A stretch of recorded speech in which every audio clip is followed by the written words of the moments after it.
So, as you guys know, I've been playing Eternal Tower Defense a little bit more. Now, AA is going to be updating this upcoming week, but as you guys can see, I am level 22.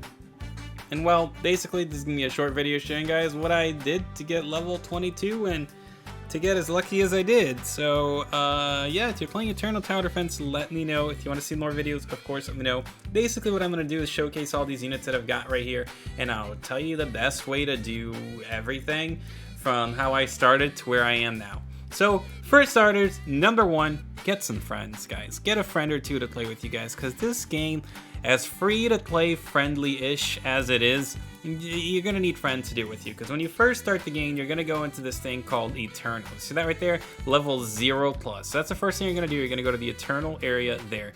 Eternals are basically an infinite mode in AA. So you're going to go to Infernal. You're going to accept a quest over here from Natsu. Do not forget to claim a quest every few hours. My current Infernal quest is to kill 309 soldiers and planet Namek, and that'll give me 309 gems, which is a great way to get some gems. So if you guys do not have any gems, just go do these right here and you guys will get yourself a ton of gems from just doing the Eternal quest every few hours. Now, of course, there are some codes that you guys can use here, and I'm going to share them with you guys right now. So go to shop, or sorry, go to codes, and then the first code is going to be 200 big K visits, oh, capital V as well, visits, an exclamation point. So 200k visits, that gave you guys 500 gems. Second code is 100k visits with a capital V and K as well, and an exclamation point again. That'll give you guys nothing. I guess they got rid of it already. 10k visits? Did they get rid of them all already? Oh, already used. Okay, and then release is the last code. Not valid. Oh, release with an exclamation point. I lied. Sorry guys, the codes are always so complicated when there's literally an exclamation point. I don't know why they gotta do that. 100k visits, exclamation point? Alright, so the 100k doesn't work, 200k does work. That'll give you guys like over 1,000 gems if you're just starting the game right there, which means you guys can go to the summon over here. Now, you see this character right here? Yeah, you see he's in my inventory. You need to have him. That is Kaidla from the Yu-Gi-Oh series, and he is the only money unit in the game. Look. Money 375 at level 20, which is maxed level. So at start, he'll get you some money and so on and so forth. You're gonna wanna get a Kaiba if you're gonna play the game. Think of him as Bulma, think of him as Speed Card, think of him as Oshi, but minus Oshi, just kidding. Bulma and Speed Card.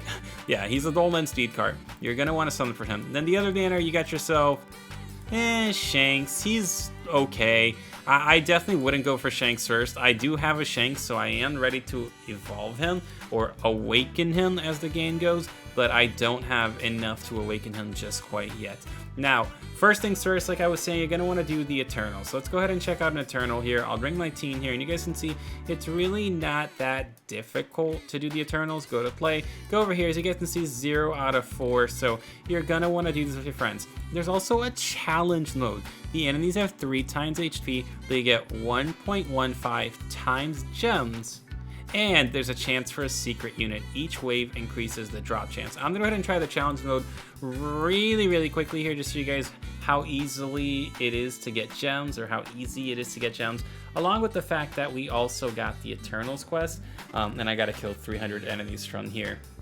Now, the first map, the Namek map, does not have any flying enemies, so it's a relatively easier map to manage than the other maps. The only thing that sucks about this is that the challenge mode is a little bit difficult, so you're not going to want to do challenge mode by yourself, and you're definitely going to want some friends to do it with you, because these guys, look, on spawn, well, actually, just kidding, on this map, on spawn, they're really easy. I lied.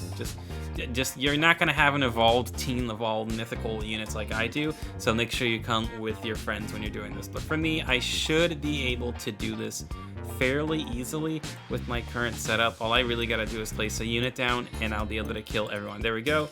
These guys are going to die. Let's go ahead and just turn effects on so you guys can see the effects and everything. I did tell the owners that the effects do need to be worked on a little bit, you know, like, that's a cool little attack. That Mihawk attack was great, you know, common little unit, but definitely a cool attack that he has there. Upgrade that. Kaidla right there. So you guys can see Kaida is making the money. And if you look at the top right corner of your screen right there, it tells you how many of each unit you can place, which I absolutely like that for this game specifically. Like AA, I don't think I would like that, it's too cluttered, but on this game, it works just fine. As you can see, I got both my money units down right here. So what I'll do real quick is I'll do a quick time lapse, get myself some money, you know, better pizza, better ingredients, Papa Russo kind of money. And once we do get our money, we'll go ahead and come back and place all our units and see how we're doing, see what our rewards are looking like, and just show you guys how much more difficult this thing gets. But yeah, time lapse, go.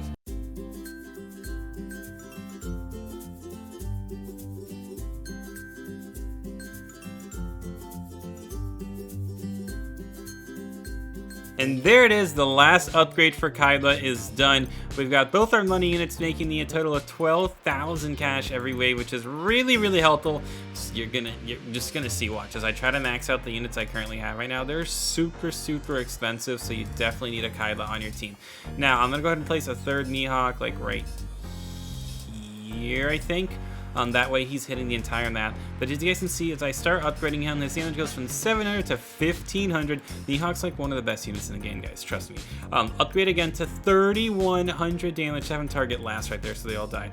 3100 damage for 51 range. Upgrade again for 3000. He's at 7000 damage, guys. Don't forget, this is like basically an evolved mythical in AA, but in this game it's an evolved LR, so you know, same thing, different names, but they basically do the same thing. Upgrade 4 out of 7. He's doing 11,000 damage. His cooldown did go up, but look, his attack does change a little bit to that right there, and then his range went up to 65. Upgrade him again and again, and then his final upgrade, as you guys can see, the never-ending cuts cost 15,000, but his range goes up to 86.1 with 6.1 cooldown and then 27,000 damage. These soldiers, they don't even have 27,000. They don't even have like 10,000 yet. They're at 6,000 damage or health right there. So very, very OP. I definitely like the, what's his name? Mihawk. Mihawk's definitely one of the best units in the game, hands down. His range is absurd. He hits the entire lane and he does a ton of damage. Now, he's not Hybrid. You guys have already seen my Byakuya showcase, probably. If you haven't, you guys should go check that out. But then we got ourselves our Goku unit here. Goku's range is a lot less than Mihawk's, and Goku's actually a hybrid unit, which means you can place him on ground and hill, and he's going to go ahead and hit flying enemies early on. Now, for most of you just starting out, that doesn't really mean anything, but if you're doing like the Soul Reaper stage, or if you're doing the invasion, you definitely want someone that can hit airs early. I would definitely choose Broly over Goku for the early air hitters. Let's go ahead and start upgrading Goku so you can see what he does. So upgrade Goku once, 1500 damage. Upgrade Goku to 2800, and his range goes up to 39 as well. Then he gets Yunloron, which is funny. There's Yunloron right there. I really don't like how that attack works, but upgrade again and again. And then after that, he gets the Ki Barrage, 13,000 damage. It's not, that's the Yunloron attack. Hold on. Do the Ki Barrage Rose Goku. They can't see anything. Oh, there it is. There's the Ki Barrage. Upgrade again, and there he is. Goku fully maxed out, does 20,000 damage every 7.3 seconds or 55.9 range. So as you guys look and compare the two right here, numbers alone, Mihawk's so much better than Goku, and he attacks the entire lane, which is great because this map right here is literally just an entire lane. Goku, on the other hand, is a circle attack. Decently big circle, though, I do have to say. The only thing about him is that he's hybrid, so Mihawk can do a ton of damage, but if Mihawk can't hit airs, I die to airs. So it's good to have an air hitter. Now, I was saying there is an air hitter that is better than Goku. Gogeta definitely is one of them, but Broly, oh my gosh. If you look in the top right corner over here, you can only place one Broly, which some of you are like, wait, Broly's like a unique unit. Yep, basically like a unique unit. Look, upgrade once, 2200. Upgrade twice, 5000 damage. Upgrade 3 times, 9,000 damage. And on the 4th upgrade, he gets a little bit more range, and he gets Planet Crusher. Planet Crusher, look at the size of that circle. That is literally the size, actually bigger than Goku's attack right there, just looking from this angle. So that attack right there is already hitting for so much damage. He is a hill unit only though, so you can't place Broly on the ground, which sucks. But we'll upgrade him again and again, And as you guys can see right there, on the next upgrade, he'll get Saiyan Rage. His damage will go to 39,000. His range stays the same. But watch. He's a full AoE 57 range character. If I place Broly right here, for example, nothing gets through. Yeah, he's absolutely insane. Look, he's hitting this corner. He's hitting nearly all the way up to spawn. As you can see, his attack is super cool too. Upgrade him again. And there he is, maxed out, doing 46,000 damage every 10 seconds with 61.8 range. Yeah, Broly's him. Now, you only get one Broly, of course, so basically his damage, if we were to divide it by like 3, is gonna be what, like 15,000 every 10 seconds, which is not bad, but the fact that it's just jumbled into one is super, super nice. The next unit I have that's evoed, like I already done the showcase, but just for you guys, I'll go ahead and put Byakuya down and max him out just so you guys can see what he can do. Once he gets to that upgrade right there, upgrade 3, he's a lane attacker, upgrade again and again, and then he gets Senbon Sakura Kageyoshi, and maxed out he does 18k every 5 seconds with 66 range. When it comes to air hitters, Goku is better early on. Later on though, Byakuya actually does more damage than Goku does with more range. So I'd say Byakuya is pretty good. He's not the best unit in the game. He is my first evolved unit that I ever got, and I'm definitely very glad I was able to get him. But yeah, I would get Byakuya if you already have an air hitter. If you have someone like Broly already, definitely get Byakuya for some more damage. Lots of damage comes out from him. 60 divided by 5.1 is 11.7 times 18,000 damage is 200,000 times 3. He does 635,000 damage per minute. That's pretty good. 635,000 versus like Broly, for example, he only does like 400,000, but he's full AoE. You guys get it? And then like versus Goku, I actually think Goku's gonna do a little bit less than Byakuya. You can place 3 Gokus. Yeah, he does 150,000 less than Byakuya. So Byakuya is definitely better than Goku, and he's also hybrid. So huge damage dealer that you're gonna want with lots of range, decent sized circle as well. Let's see. Yeah, basically the only unit I have left here on my inventory that you guys don't see yet is Janemba, but he's not evoed yet, so it's not really going to do anything for you guys. But there's a maxed out Janemba already. Circle attacker, 6.6 SPA with 50 range. He's pretty okay, especially since he's not evoed, and he's relatively cheap to upgrade as well. So if you get Janemba, that's pretty good, especially if you're just starting out on the game. Now, as you guys can see, I am getting a ton of gems from doing this. I'm on wave 35 only. I'd say only, you know, but I'm already on wave 35, which is pretty far for a lot of people. And I've gotten 238 gems, which is nearly half a multi for me. And because I have gotten so many, I'm just going to go back and do a summon, I guess, for the Shanks, even though I really don't need Shanks. The only one I kind of need is Kenpachi, but I honestly don't even need Kenpachi either. But I'm going to go ahead and just stop here and go back into the lobby so I can show you guys what else this game has to offer. We're back in the lobby. As you guys can see, the summon still the same banner. I don't have an all night. I think I do have an all night actually, but here's a summon animation if you've not already seen it. Pretty standard, not gonna lie. You're gonna get a lot of comments when you start summoning like this. This is all comments, all the SRs. Oh my gosh! What? What?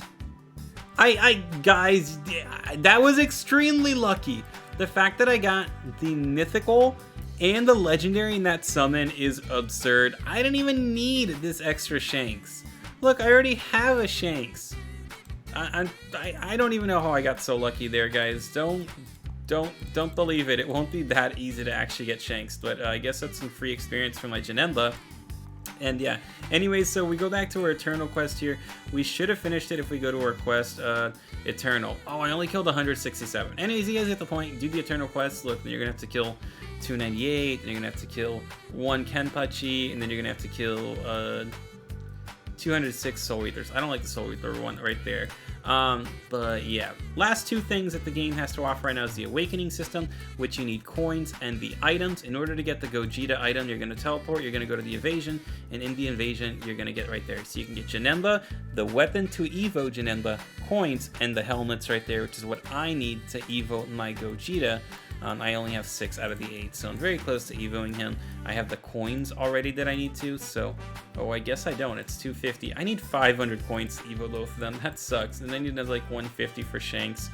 Oh, man, I need a lot of coins. But anyways, this is the invasion. Very, very difficult. Do not do this unless you're doing it with 6 people. You need to have air hitters, and it's very, very difficult to do on your own. Do not even attempt to try it by yourself. And then, of course, last thing you can do in the game, if you go to the play area, there's a dungeons. This is basically where we're at right now with the Janemba, but it has 3 different dungeons. You can fight Frieza, you can fight Arlong, and then you can fight Kenpachi. These are how you get the Evo items for Byakuya and Kenpachi. This is the Evo item for Mihawk. This is the one for Shanks. And then this is the one for Goku and Broly right here, the Dragon Balls.